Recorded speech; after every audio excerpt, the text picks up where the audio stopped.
Bonjour à tous, Sofiane Gessasmaïn de Nantes. En fait, j'avais une question par rapport à la première intervention. En fait, j'ai une question par rapport à une nouvelle tendance qui est incarnée par des startups de livraison à domicile de repas.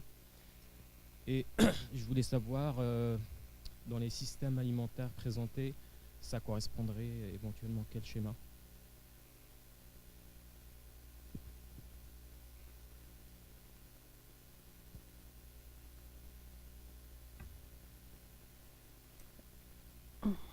Donc oui, effectivement, alors je pense qu'on en reparlera, cette tendance qu'on a émergente, qu'on a repérée aussi, qui sera présentée plutôt dans la session sur nouvelles attentes des consommateurs et puis un certain nombre de réponses, qui sont d'ailleurs, on verra, parce que la livraison à domicile de repas, ça peut aussi être pris en charge non seulement par des startups, mais par des consommateurs eux-mêmes qui s'auto-organisent. Donc c'est pour ça que, en fait, je pense que ça... selon finalement les porteurs, les initiatives, ça ne sera pas dans le même modèle alimentaire. C'est-à-dire que ça peut être soit finalement un nouveau service du modèle agro-industriel, soit aussi des modèles. Ça intervient dans le modèle collaboratif qui va justement aussi permettre une réappropriation par les citoyens d'une certaine forme d'organisation, de solutions logistiques qui sont construites avec les citoyens eux-mêmes. Donc en fait, c'est pour ça que ça devient compliqué au sens où il s'agit maintenant, une forme selon l'idée du modèle alimentaire, c'est les principes qui la régissent, la gouvernance associée, la façon de définir la qualité ou pas. Si je suis sur Deliveroo ou des choses comme ça, ça va être une mode d'organisation du travail, des principes qui régissent, qui vont être complètement différents d'une forme d'organisation collaborative où on va privilégier d'autres conventions de qualité et d'organisation. Parce que par rapport à ces startups, en fait, on voit des taux de croissance à deux chiffres. Et puis, c'est surtout au niveau, on voit un peu des choses assez intéressantes. Par exemple, des locations d'appartements sans cuisine, justement à privilégier ce mode de consommation qui est assez récent, qui touche peut-être une cible de population, notamment les jeunes, en particulier, les gens qui n'ont peut-être pas envie de s'inscrire dans les schémas traditionnels. En fait.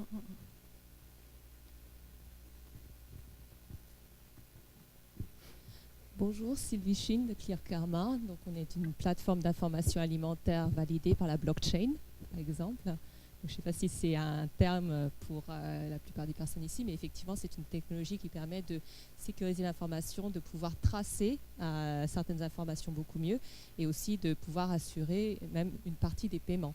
Donc moi, j'ai vu pas mal de startups se développer dans le domaine, par exemple, de traçabilité, de contrats, par exemple, avec les coûts entre les différents distributeurs. Enfin, je pense qu'il y a quand même pas mal de choses qui sont en train de se passer en ce moment, dans ce domaine-là.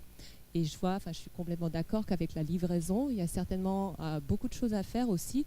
L'idée, c'est vraiment de réduire les coûts de livraison au minimum. Il y a, à mon avis, un gros potentiel d'innovation encore à ce moment-là, à ce niveau-là. Et justement, on travaille aussi sur des modèles de livraison de proximité à très très bas coût. Et on a déjà fait plusieurs expériences et des pilotes. Donc en fait, voilà, donc c'était pour partager s'il y avait des personnes qui aussi étaient sur ces domaines-là. Je suis disponible aussi.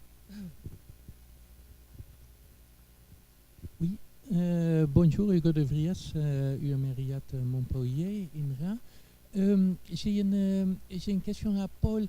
Appui public pour le domaine agroalimentaire, qu'est-ce que ça voudrait dire? Est-ce que c'est via les impôts? Est-ce que c'est la réglementation? Est-ce que c'est un appui au environnement? Et un manque, dans ce cas, je peux m'imaginer un manque d'appui pour la partie artisanale. Et quelles options sont discutées ou sont recherchées dans ce cas, ou un manque des options qui sont possiblement là?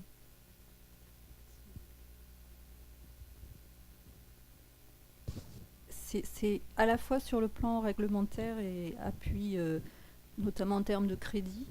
Moi, je pense par exemple au Sénégal sur la filière du riz.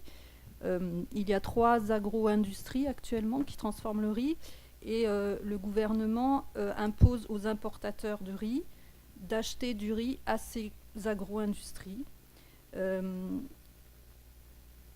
et pas au secteur artisanal, ce qui se comprend puisque c'est aussi une question de facilité.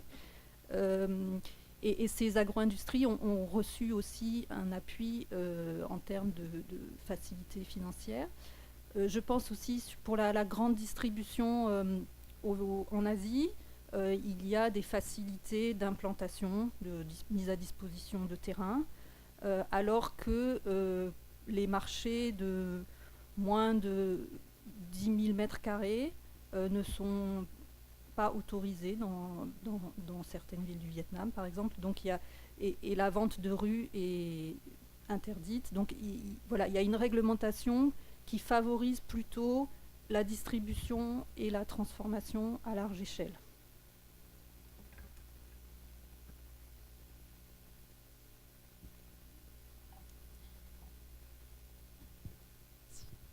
Bonjour, Valérie Pierzovnik, je suis au ministère de l'Agriculture en charge des modes de valorisation officielle de produits. Je vous remercie beaucoup pour les interventions que vous avez faites et qui ont montré notamment que, dans l'esprit, je pense, de beaucoup de personnes, il y a une certaine importance à bien caractériser ce que c'est qu'un circuit court, parce qu'effectivement, comme vous l'avez souligné, il y a le volet, un intermédiaire maximum, ce qui peut vouloir dire que ça peut venir de l'autre côté de la Terre, et un facteur proximité.